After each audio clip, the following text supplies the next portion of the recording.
Vamos a ver cómo se puede utilizar mediante un ejemplo todos estos parámetros que hemos visto de corrientes de línea, corrientes de fase, voltajes de línea, voltajes de fase, configuración triángulo, configuración estrella.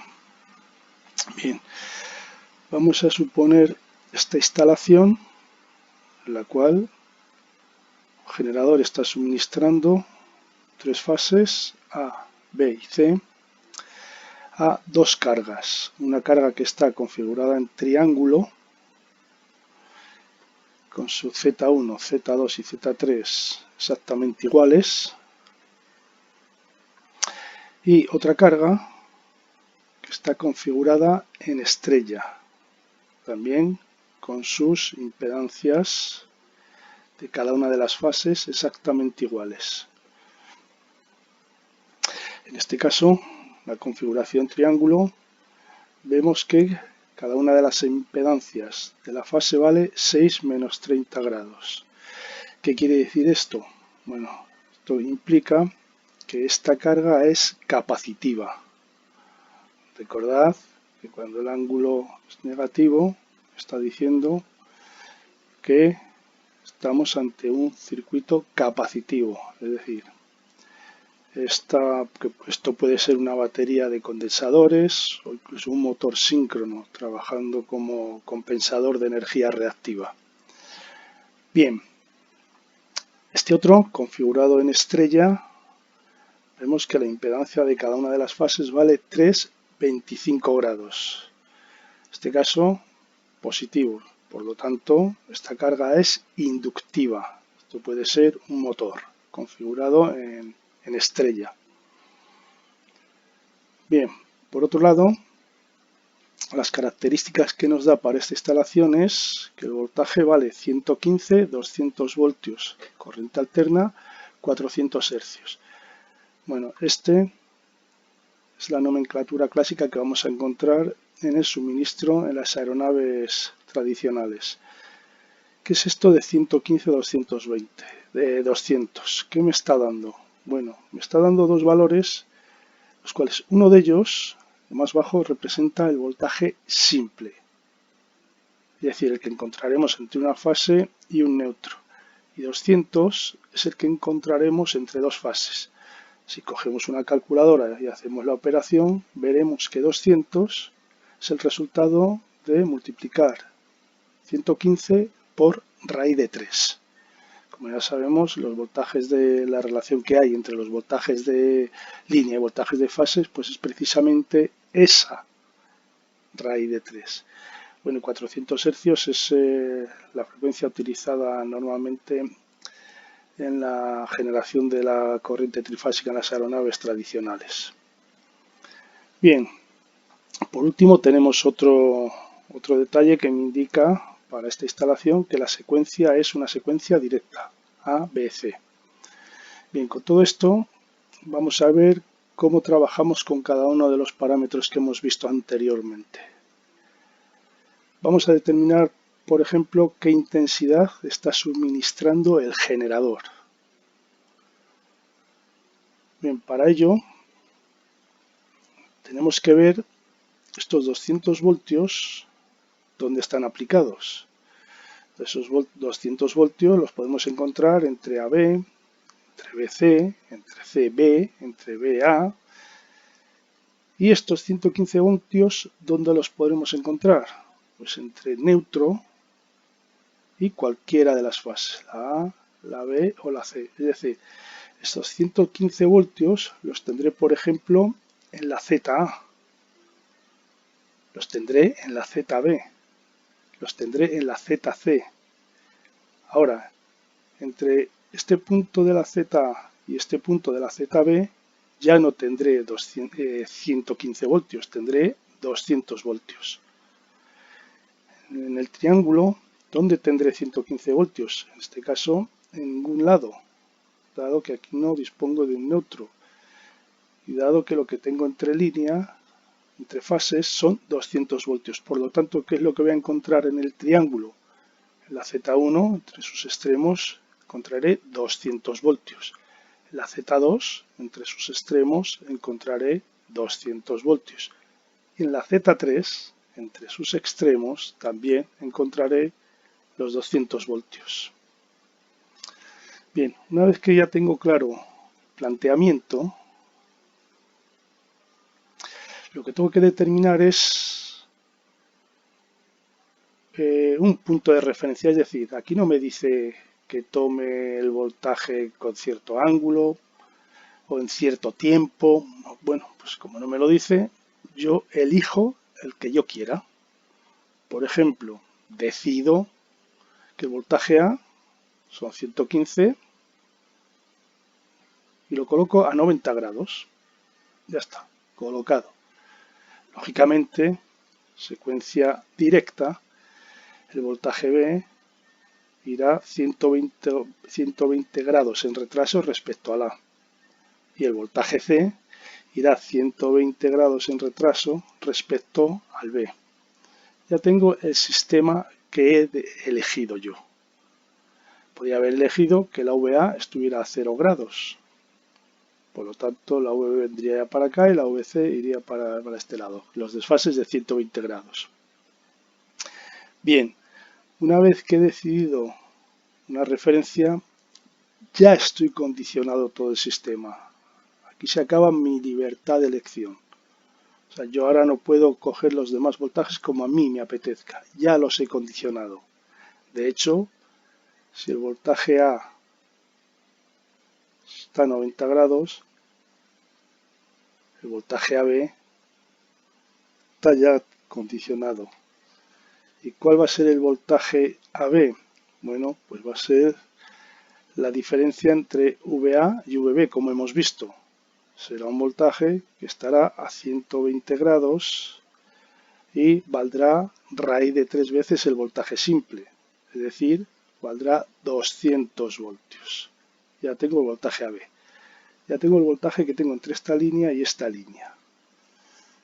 ¿Cuánto va a valer el voltaje BC? Bueno, pues ya sabemos, como hemos visto anteriormente, que el voltaje BC es la diferencia entre el voltaje B y el voltaje C. Es decir, lo que voy a obtener es un voltaje compuesto que va a estar adelantado 30 grados con respecto al voltaje B, al voltaje simple B. Por lo tanto, ya tengo el voltaje BC. El voltaje AB a 120 grados en retraso el voltaje BC y el voltaje CA, pues 120 grados en retraso respecto al voltaje BC. Es decir, ya tengo el nuevo sistema de voltajes compuestos, voltajes de línea, con un valor eficaz de 200 voltios. Recordemos que mientras no se diga otra cosa, siempre trabajamos con valores eficaces. Es decir, voltaje A, voltaje B, voltaje C son 115 voltios, voltaje AB, voltaje BC y voltaje CA son 200 voltios. Bueno, pues ya tenemos todos los voltajes con los que vamos a trabajar, con una referencia concreta, la que yo he elegido. Bien, vamos a ver lo que sucede en el triángulo. En el triángulo sabemos que el voltaje de fase es exactamente igual que el voltaje de línea, es decir, lo que voy a tener en cada una de las fases del triángulo son 200 voltios, con su respectivo ángulo. Por otro lado, la intensidad en el triángulo, tenemos una intensidad de fase y tenemos una intensidad de línea. Y sabemos que la relación entre la intensidad de línea y la intensidad de fase en un triángulo es que la intensidad de línea es raíz de 3 veces más grande que la intensidad de fase. Bien, como tenemos el voltaje entre A y B y tenemos también la impedancia entre A y B, si yo aplico la ley de Ohm, puedo determinar la intensidad entre A y B, según esta fórmula. Intensidad entre A y B, el voltaje entre A y B, que lo conozco, dividido de la Z que tengo entre A y B, en este caso la Z1, que la conozco. Y eso me da el resultado de 33,33 con un ángulo de 150 grados amperios. Esa es la intensidad de la fase correspondiente a la Z1. Bien, si yo quiero determinar la intensidad por la fase de la Z2, hago lo mismo. Conozco el voltaje que hay entre Z2, que hay en Z2, que es VB menos VC, es decir, VBC, que también la conozco.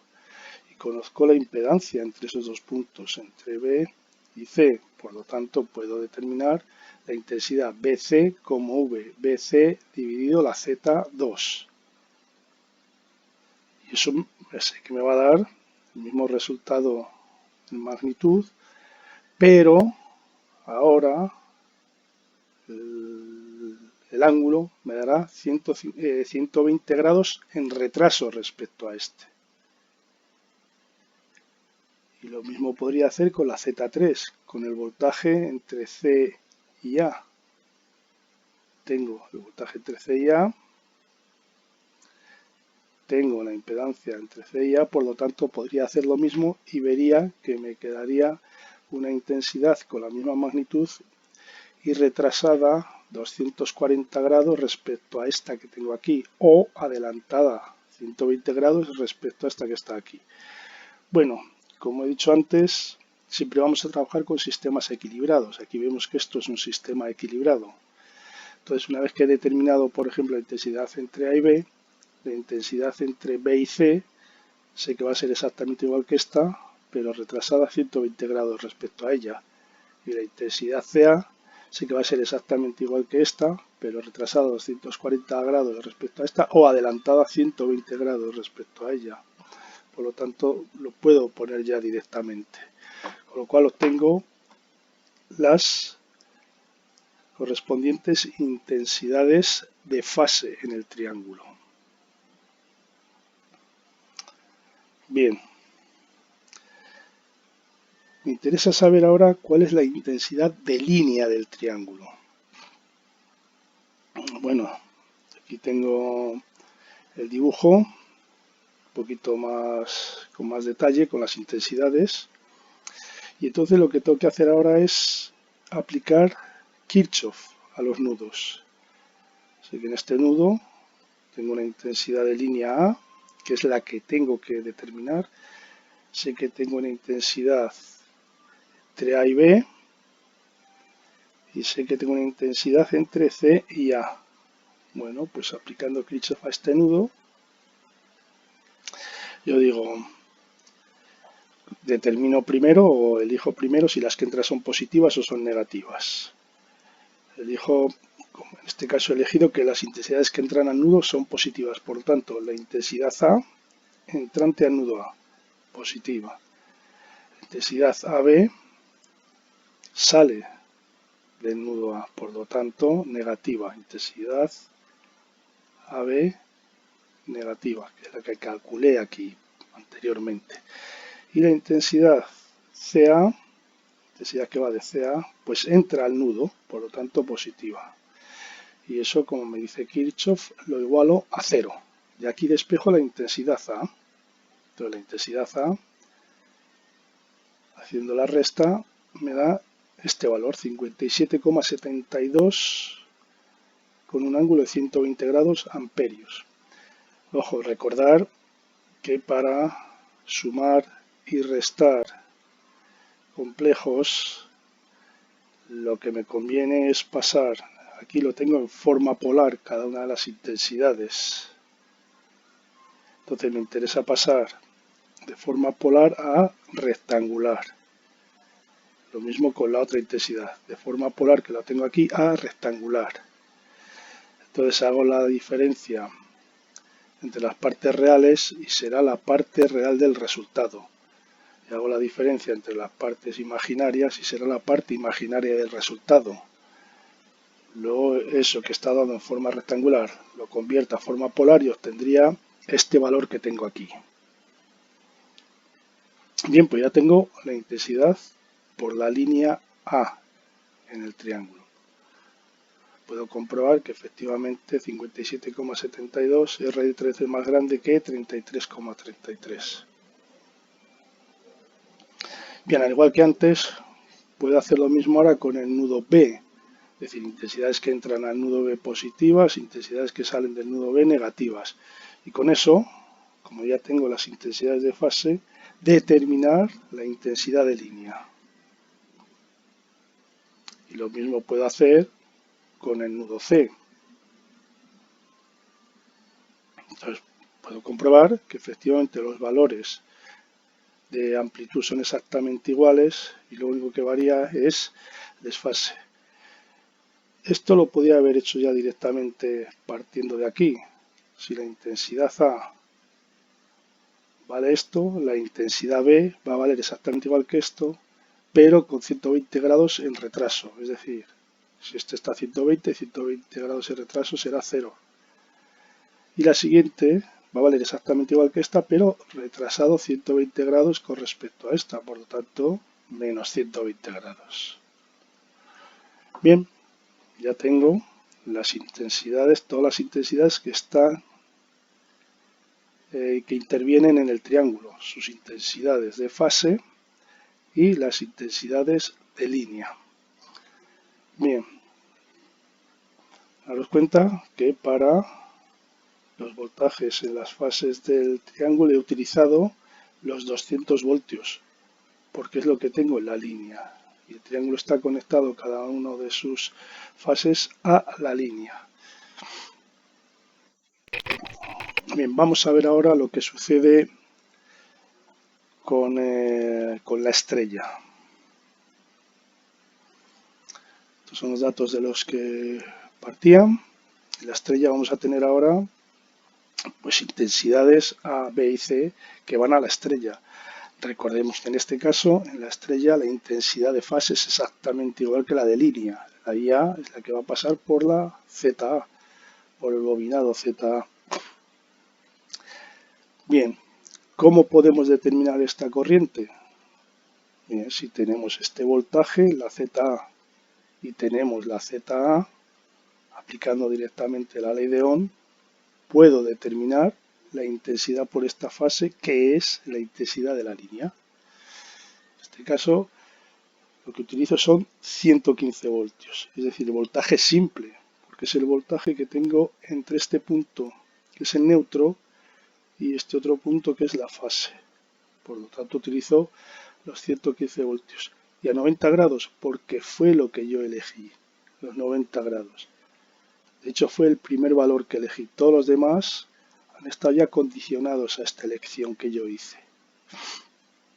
Entonces, la intensidad A, voltaje A, dividido entre la impedancia que tengo de la ZA, y eso me da un valor de 38,33 con 65 grados amperios. ¿Cómo podría determinar la I B? De la misma manera.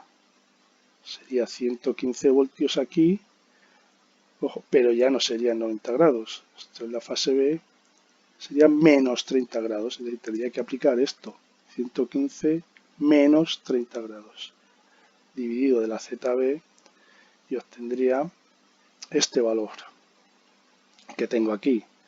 Y para el C también podría hacer lo mismo, utilizar el voltaje C, que ahora son 210 grados, dividido entre la impedancia C, que es 325 grados. Aquí lo que he hecho ha sido, a partir de aquí, ya sé que si la IA vale esto, la IB va a valer exactamente igual, pero retrasado a 120 grados respecto a ella. Que la IC va a valer exactamente igual que la IB, pero retrasada a 120 grados respecto a ella. Bueno, pues con eso ya tengo las intensidades de línea que va a absorber la estrella. Por lo tanto, si yo tengo la intensidad por cada una de las líneas que va a absorber el triángulo y la intensidad por cada una de las líneas que va a absorber la estrella, yo puedo determinar la intensidad que estas cargas van a solicitar del generador, que va a ser justamente para cada una de las líneas la suma. Esta intensidad que viene por aquí del generador, parte se va por aquí y parte se va por aquí. Esta intensidad que viene por aquí del generador, parte se va para el triángulo y otra parte se va para la estrella. Esta intensidad que viene por aquí del generador, parte se va para el triángulo y parte se va para la estrella. Por lo tanto, la intensidad total de la línea será, por ejemplo, para la línea A, será la intensidad A que absorbe el triángulo, que es la que calculamos en la anterior presentación, más la intensidad A que absorbe la estrella. Entonces, haciendo la suma de esas intensidades, pues obtenemos los correspondientes valores de las intensidades totales de cada una de las líneas, es decir, lo que se absorbe del generador. Como vemos, esto da otro sistema también de intensidades con los correspondientes ángulos, y la relación entre cada una de las intensidades vemos que es de 120 grados. Es decir, la intensidad A total me da un valor concreto, la intensidad de la fase B total me da exactamente el mismo valor que anteriormente, pero retrasado 120 grados. Y la intensidad total de la fase C da exactamente el mismo valor que anteriormente, pero retrasada a 120 grados respecto a la anterior. Es decir, sistema equilibrado. Vuelvo a recordar que la suma, para realizar la suma de complejos, lo que hay que hacer es pasar cada uno de los complejos a su forma rectangular. Sumar partes reales, que será la parte real del resultado. Sumar partes imaginarias, que será la parte imaginaria del resultado. Y después convertir ese resultado otra vez a polar. Entonces el proceso aquí no queda visible, pero no hay que olvidarlo. Bien.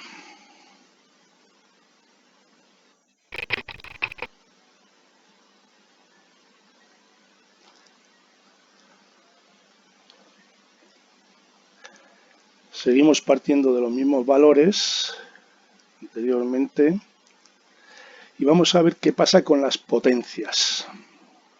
Como sabemos, para la potencia activa, si trabajamos con valores de fase, multiplicamos por 3. Trabajamos con valores de línea, multiplicamos por raíz de 3. Lo mismo para las potencias reactivas, valores de fase por 3, valores de línea por raíz de 3. Y la potencia aparente, valores de fase por 3, valores de línea por raíz de 3. Bueno, con sus correspondientes particularidades, claro. Activas por el coseno de phi, reactivas por el seno de phi. Bien. Vamos a ver qué sucede con el triángulo. Para el triángulo tenemos las intensidades de fase que hemos determinado anteriormente y la intensidad de línea que también hemos determinado anteriormente. Entonces, para determinar la potencia activa, veo que utilizo los valores de fase. 3 por 200 por 33,33 por el coseno del ángulo que viene determinado por la impedancia. Al fin y al cabo es la impedancia la que desfasa la V y la I en cada rama del triángulo. Por lo tanto, coseno de 30. Fijémonos que aquí utilizo 200, aunque sea un valor de fase, sí, porque el voltaje que estoy aplicando a la fase del triángulo son 200 voltios, ya que, como he dicho anteriormente, cada una de las líneas del triángulo está conectado a cada una de las líneas donde tenemos una diferencia de potencial de 200 voltios. Bueno, pues aquí obtendremos una potencia activa que, como ya sabemos, siempre se va a dibujar en el eje horizontal apuntando hacia positivo. Tenemos este valor, vatios. Tenemos una potencia reactiva, ojo, capacitiva. Recordemos que esto tenía un ángulo negativo, la impedancia. Por lo tanto, es una carga capacitiva. Estamos hablando de una potencia reactiva capacitiva. lo mismo que antes, 3 veces el voltaje que aplicamos a la fase por la intensidad de la fase, en este caso ya por el seno de esos 30 grados. Y obtenemos este valor y, como ya sabemos, la potencia reactiva capacitiva siempre la vamos a representar hacia abajo. Y tenemos una potencia aparente que viene dado por 3 veces el valor del voltaje que tenemos aplicado a la fase por la intensidad de fase. En este caso, voltiamperios. Caso anterior, voltiamperios reactivos y potencia activa, vatios. Bien, esta potencia que tengo aquí, aparente, la puedo poner también de esta manera. De forma compleja sería el valor y este es el ángulo que va a tener esa potencia. Lógicamente porque corresponde a el ángulo de las impedancias que tengo en el triángulo. ¿Qué pasa con la estrella? Bueno, para la estrella hago exactamente lo mismo. Yo sé que la intensidad de la fase de la estrella es la misma que la intensidad de la línea. Y este es el valor. Bueno, aquí también utilizo valores de fase. 3 por, ojo, ahora 115.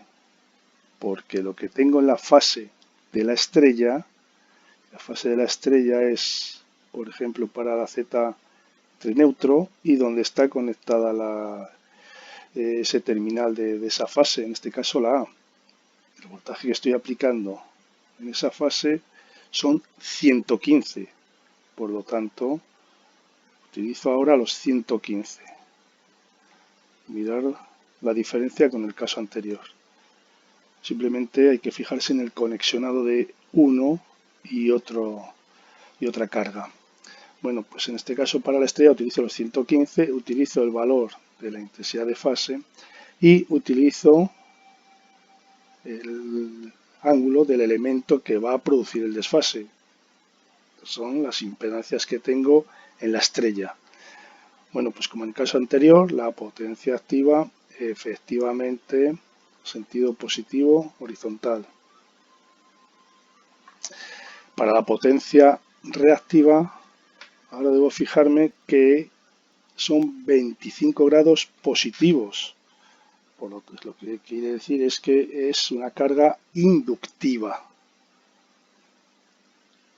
Entonces estamos hablando de potencia reactiva inductiva. Y obtengo este valor en voltiamperios reactivos. Y como siempre, la potencia reactiva inductiva va a ir siempre hacia arriba. Dibujo. Y por último tengo la potencia aparente. Sería multiplicar el valor 3 veces el valor de fase por la intensidad de fase. Fijémonos que esta potencia aparente la puedo poner en forma polar de esta manera, con su valor, su módulo y su 25 grados, que es lo que desfasan las impedancias que tengo en las ramas de la estrella.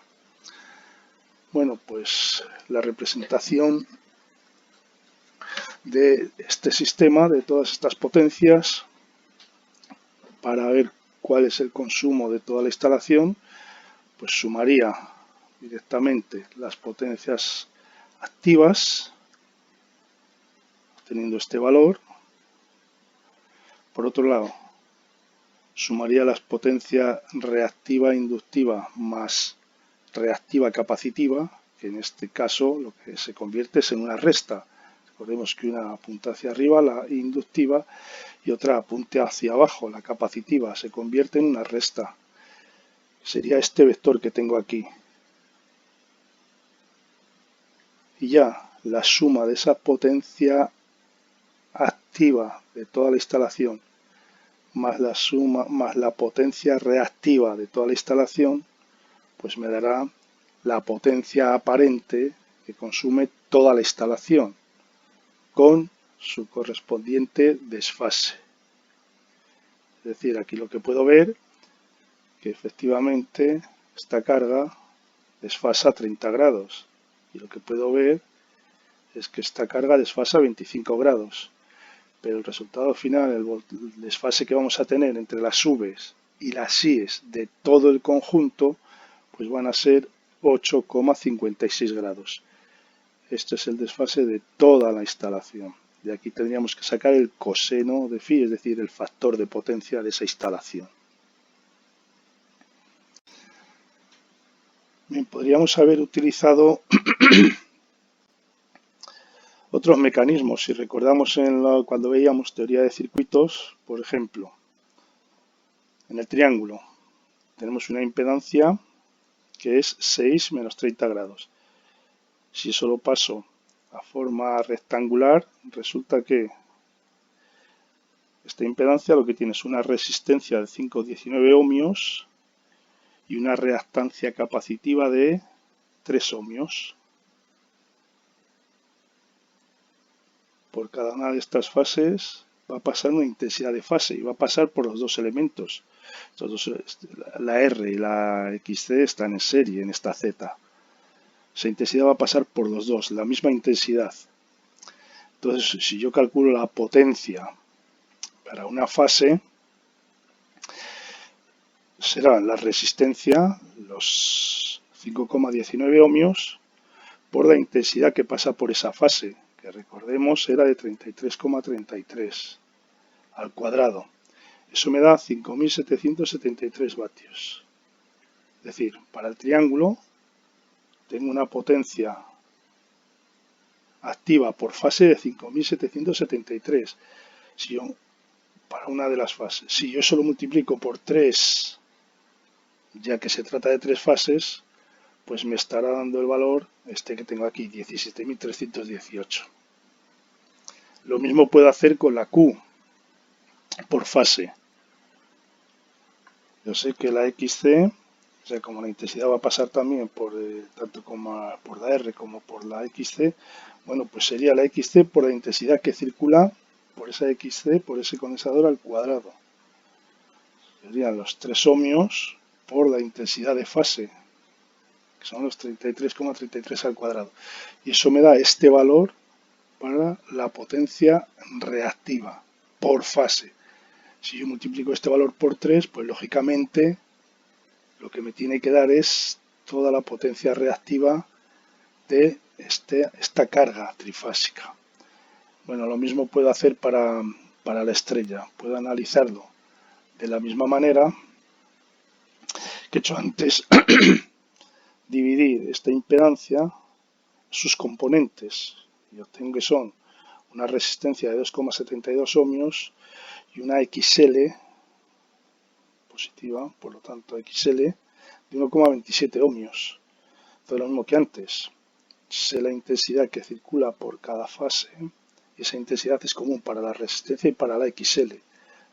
Para la potencia activa R por I cuadrado obtendría 3.996 para una fase. Si lo multiplico por 3, pues obtendré la potencia total que he calculado anteriormente para todo el conjunto de la estrella.